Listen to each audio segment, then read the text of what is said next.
Chairman Mark Meadows, let's start with the latest developments from yesterday. The president overruled GOP leadership as well as Secretary of Treasury Steven Mnuchin and decided to essentially kick the can down the road 3 months. What do you make of all this? Deal with the Democrats. Well, I mean, dealing with the Democrats is one thing. I think the cliff that it sets up in December right before Christmas is certainly not good.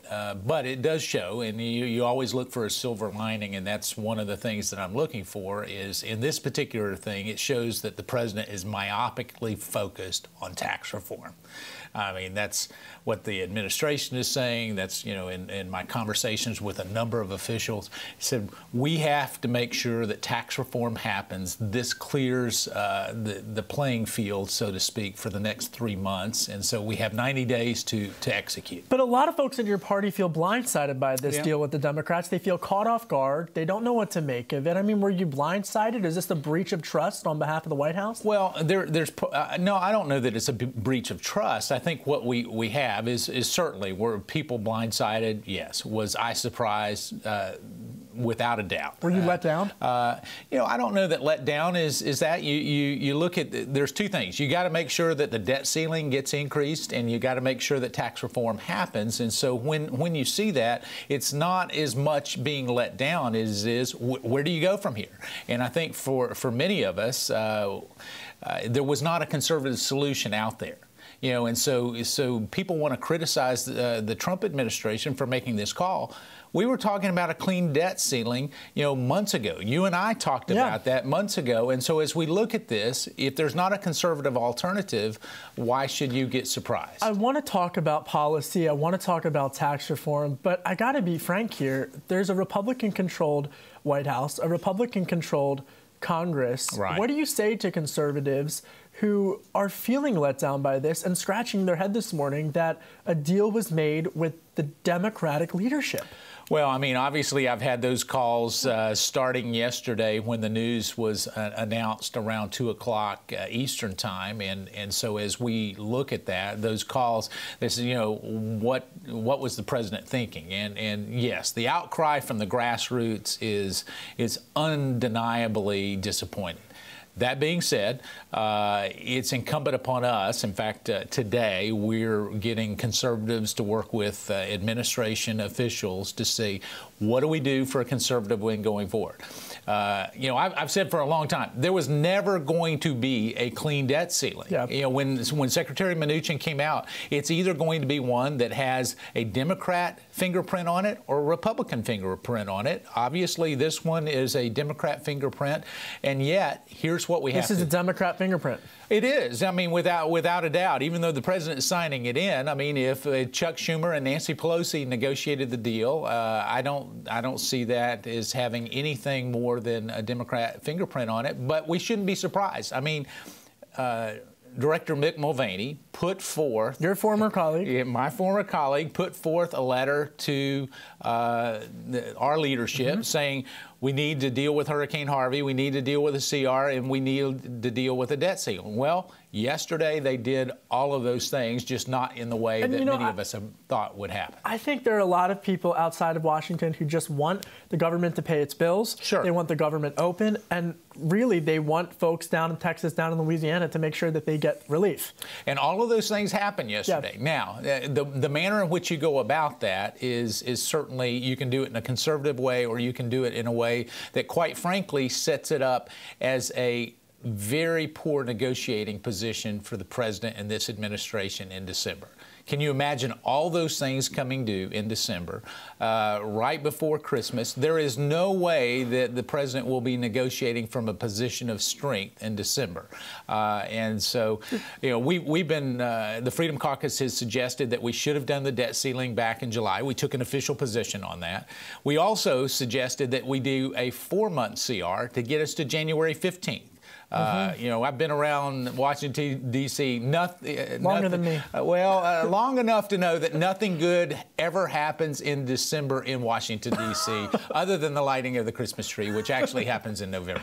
Let me ask you, though, about whether or not you've spoken with President Trump directly since this deal with the Democrats, and what did you tell him? You know, obviously, conversations with either the Speaker of the House or the President, I normally don't comment publicly. I have talked to the President since then, and certainly it was all about getting to business today. That's what we're going to do. You know, we'll leave from our interview here and go to the White House and actually talk on tax reform. But part of that discussion, obviously, will be the debt ceiling and how we do funding going forward. You also reportedly spoke with Speaker Paul Ryan. Yeah. Are you disappointed with his leadership? No, you know, really, a lot's been reported about conversations. And again, I don't comment on conversations that I have with the Speaker. Really, my conversations with the Speaker yesterday were more focused on where we regroup, how do we get tax reform done, how do we deal with the debt ceiling in a long-term fashion.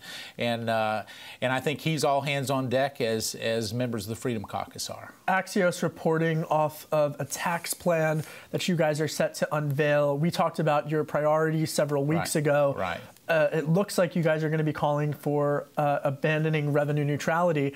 Speaker Ryan, as well as some in the Senate leadership, suggesting that that's something that they don't agree with. Well, it doesn't surprise me that they don't agree with it. Normally, revenue neutrality would give the power to special interest here in Washington, D.C. And so for me, it's looking at how do we make long-term tax reform and tax cuts, but more on the reform than just the cuts. How do we make those as permanent and as aggressive as they can be? If it's not revenue neutral, and if we, in our plan, we're looking at, and I say our plan, it's something I'm working on, we're going to pitch to the Freedom Caucus, expand that budget window to allow for a longer definite period. You know, long-term planning here in Washington, D.C. is about 60 days. Yeah. Long-term planning for a business guy, you know, is 7 to 10 years. So I want to give them at least 2 cycles. So maybe a 15-year budget window, even if the tax cuts have to be temporary, make them temporary for 14 and a half months versus 9. December 15th, government stays open or closed? And is the government stays open. I don't see there being the aptitude or the attitude to be able to shut the government down on December 15th. It's incumbent upon us to not wait until December 15th. You know, we're all looking at a December 15th deadline. Let's go ahead and deal with the debt ceiling in the month of September. I mean, well, they're not doing that. Well, I think we can. I mean, even with this, so let's suggest that we pass this bill that comes back from the Senate and it passes Friday or Saturday of this week. There's nothing that would stop us from doing a debt ceiling vote in September for another 18 months or 2 years. We don't have to wait until crisis hits. And so many times you mentioned kicking the can down the road. We do that here in Washington, D.C. I think that we need to make the decision, just like we could have made it in July.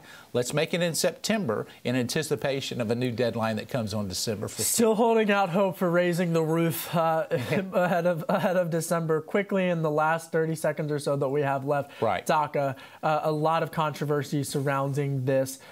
Is DACA going to be addressed, and is there a moderate path forward, or is this something that you think should be? Well, I think DACA does get addressed, but it gets addressed really in not just in a standalone. I don't see it there being really the appetite for it to be done on a standalone. You have to secure our southern border. Right now, we're talking about 800,000 people. If we don't secure our southern border and we give amnesty to those people, they've lived here most of their entire lives. Well, they have, and they've become part of our community. But what message does it send if we don't secure our southern border? So some connection with securing our southern border and dealing with that certainly will get done. I think that happens after the first of the year, or perhaps on December 15th as these deadlines come up. I mean, if I were in the minority, that's what I would be. Chairman Mark Meadows of the Freedom Caucus. We always cover so many topics. I love it. Thank you for coming on Bloomberg. We very much appreciate your time. My pleasure.